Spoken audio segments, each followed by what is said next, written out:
अब्दुल रज़ाक साहब, ये बात जो है, इस पे आप क्या कहेंगे कि ये जो कहा जा रहा है ये जो टीम है ये तो हारून रशीद ने बनाई थी, तो इसमें तो हमारा कोई कसूर ही नहीं है। तो ज़ाहिर बात है ये चेयरमैन साहब जो हैं उनको खुद इस टीम में कोई खराबी नज़र आ रही है ना, तो वो इसकी जिम्मेदारी नहीं ले रहे।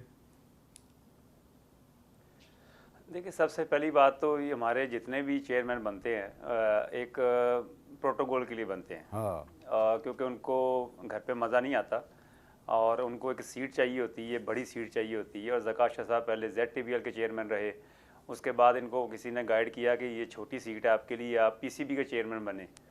तो ये 2010-11 में भी ये फिर बने वहाँ पे चेयरमैन PCB के।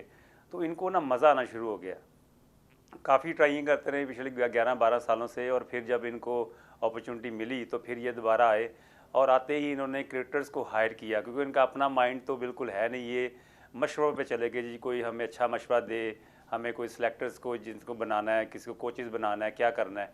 तो इनकी अपनी तो कोई राय होती नहीं है। और मुझे ये भी पता चला है कि जो मीटिंगें होती हैं ऑफिशियली, उसमें ज़कात शाह साहब 1 मिनट से ज़्यादा नहीं बोलते, बाकी जो उनके जो नीचे एडवाइज़र हैं, जो भी है सारा कुछ वो बोलते हैं, डायरेक्टर वगैरह। तो ये इनका तो अपना एक माइंड है, क्योंकि जो भी इनको गाइडेंस मिलती है उसके मुताबिक ये डिसीजन लेते हैं, इनकी अपनी राय होती नहीं है। तो जब ऐसी चीज़ होती नहीं है तो फिर आप सारा ब्लेम जो है फिर आप अपने आप पे नहीं लेते। तो इनको चाहिए कि जो भी ये लोग हायर करें वो एक अच्छे माइंड के लोग हों और नाइंसाफ़ी ना करें। और जितनी चीज़ें ये हो रही हैं सिलेक्शन की, ये सारा का सारा जो है, जो भी सब कुछ वो चेयरमैन PCB पे आता है, क्योंकि वो अथॉरिटी है, उन्होंने डिसीजन लेना होता है, उन्होंने साइन करना होता है, तब जाके टीम अप्रूव होती है, अदरवाइज़ नहीं होती। अच्छा, अमाद वसीम साहब, अभी थोड़ी देर पहले अब्दुल रज़ाक साहब कह रहे थे कि इस टीम में अमाद वसीम को भी होना चाहिए था। तो ये सवाल जो है ये मुझे आपसे पूछना नहीं चाहिए, लेकिन कुछ जो बैकग्राउंड इन्फॉर्मेशन है उसकी वजह से मैं एक सवाल आपसे पूछ रहा हूँ ताकि आपका मौक़िफ़ आ जाए।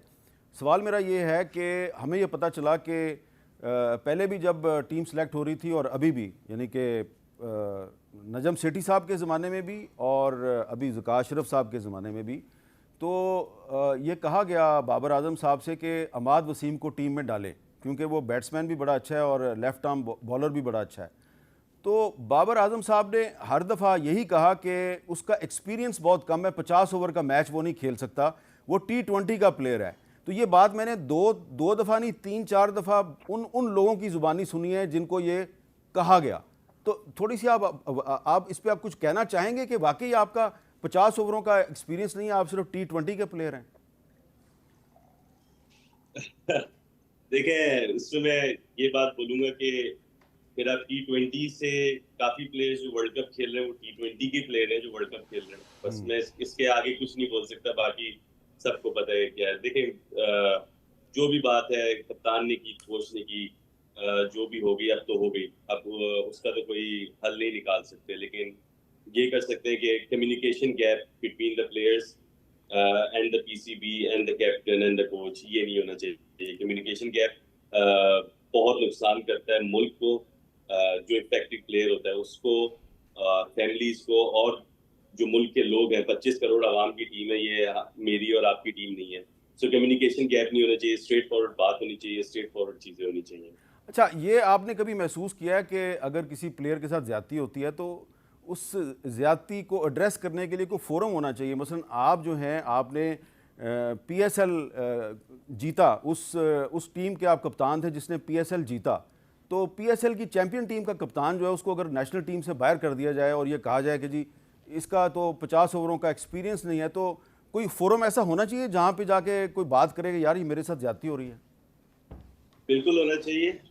देखें, जो पाकिस्तान को रिप्रेजेंट करता है, और चाहे मैं हूँ चाहे कोई और प्लेयर हो, उसकी रिस्पेक्ट सबसे ऊपर होती है। रिस्पेक्ट से बढ़ के कोई भी चीज नहीं होती किसी भी इंसान के लिए, चाहे वो बोर्ड मेंबर्स हो चाहे वो क्रिकेट प्लेयर्स हो। तो ये फोरम होना चाहिए, इसको PCB को देखना चाहिए कि देखें कम्युनिकेशन गैप से ये होता है कि फिर प्लेयर एक बात जाके कहीं और करता है, फिर बोर्ड उसको शो कॉज नोटिस देता है, फिर दूसरी बात कहीं और करता है, तो एक खिचड़ी सी बन जाती है। जो ये चीज होनी नहीं चाहिए।